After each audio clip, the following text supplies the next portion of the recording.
সরকারের নানা উদ্যোগের পরও লাগামহীন নিত্যপণ্যের বাজার। সরবরাহে ঘাটতি নেই, তারপরও বেশিরভাগ পণ্যের দাম ঊর্ধ্বমুখী। গেল এক সপ্তাহের ব্যবধানে বেড়েছে ডিম, মুরগি ও মাংসের দাম। রাজধানীর বিভিন্ন বাজারে মুরগির ডজন প্রতি লাল ডিম 150 টাকা আর সাদা ডিম 145 টাকায় বিক্রি হচ্ছে, আর প্রতি ডজন হাঁসের ডিম 200 টাকা ও দেশি মুরগির ডিম 240 টাকায় বিক্রি হচ্ছে। অথচ কয়েকদিন আগেও এই ডিম বিক্রি হয়েছে 115 থেকে 120 টাকায়। বাজারে ব্রয়লার মুরগির কেজি 220 টাকা, যা আগে ছিল 180 থেকে 200 টাকা, আর সোনালী মুরগির কেজি 400 টাকা, যা আগে ছিল 350 টাকা। দেশি মুরগি কিনতে গেলে গুনতে হবে কেজি প্রতি 700 টাকা।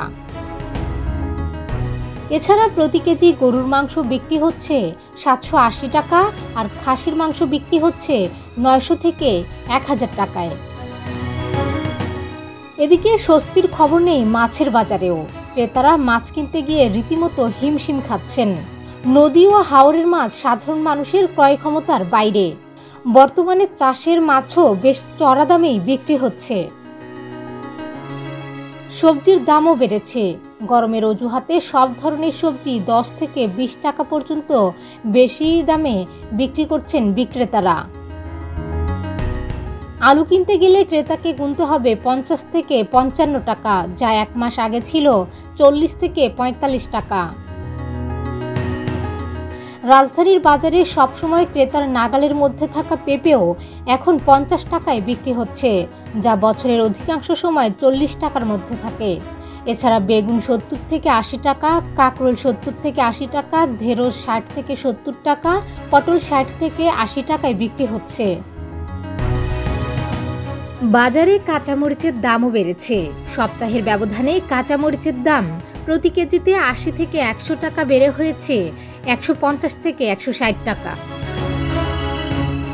এদিকে 5.5 মাস বন্ধ থাকার পর মঙ্গলবার থেকে দিনাজপুরের হিলি স্থলবন্দর দিয়ে ভারত থেকে পেঁয়াজ আমদানি হয়েছে।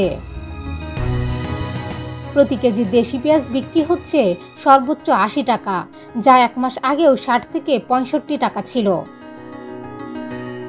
এদিকে কোরবানি ঈদের বাকি আরও এক মাস, এর মধ্যেই মশলার বাজার ঊর্ধ্বমুখী।